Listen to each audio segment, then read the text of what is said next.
Florida politics could play out for the rest of Governor DeSantis' term are playing out right in front of our eyes. Hello, I'm Amanda Hall. And I'm Russ McCaskey. New at 4, we're asking Florida's governor whether the last few days will make it harder to work with the legislature. Here on Wink, we have shown you the defiant acts that went on in Tallahassee this week. In a special session, lawmakers passed their own immigration bill with one man in mind. President Donald Trump. The bill they passed, named the Trump Act, matches closer to what President Trump would like to do with immigration. That's according to Florida lawmakers. Today, while at an FGCU roundtable, the governor shared some words for state leaders.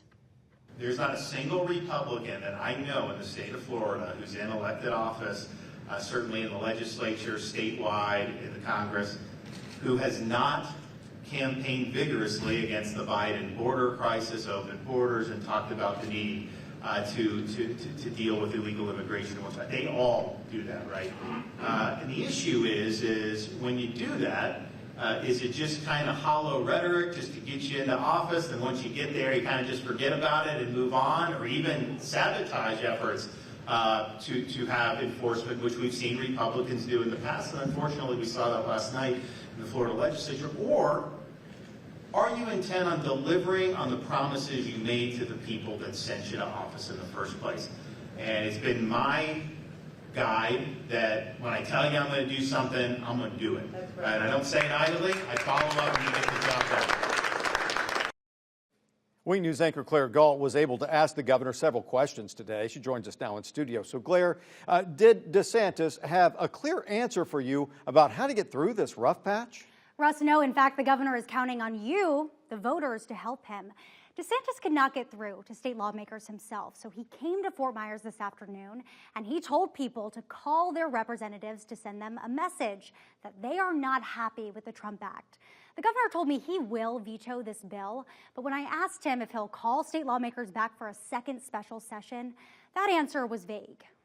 Are you going to veto this, then call the legislature back to a special session? If so, how can you ensure they'll listen? And have you talked with President Donald Trump about this at all? So I have said I am vetoing their legislation. It's not gonna get my signature. How could I possibly sign something that is contrary to everything I've campaigned on, that's contrary to what President Trump campaigned on? I've spoken to the president a number of times throughout the weeks, including the other day, and he just said, you just got to be strong. It's like, you can't be weak, just be strong. And I think my position's been much stronger than the legislature. I think the fact that they did a weak bill and put his name on it, I think was an insult to him, because he's been strong on these issues. So will you call another special session? We're going to get this done. I'm not just going to sit around and just wait, but I also want to, because I can call, like I could say, you're coming back to, I could have, you think, but I also think that sometimes when these guys are in Tallahassee, they're in some bubble, right? The leadership is telling them, oh, this is great, it's great, it's great.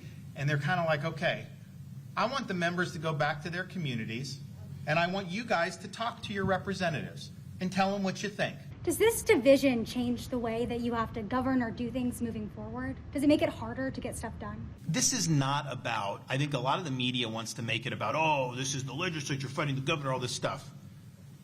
What is best for Florida? What's the policy that's going to be best for Florida?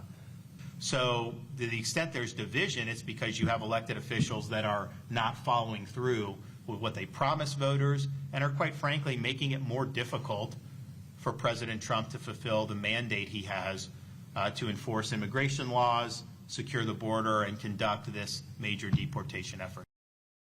Now, of course, that is according to the governor. The Florida Senate president and the House Speaker said insight from the White House helped them shape the Trump Act. They said it is in line with the president's agenda. DeSantis said the bill would reverse the state's progress and take immigration enforcement power away from him, giving it to the agriculture secretary. Now, only one House representative and 5 senators, including Fort Myers Senator Jonathan Martin, voted against this bill. Coming up on Wink News at 6 o'clock, I asked Senator Martin why he sided with the governor. Amanda. All right. Just embrace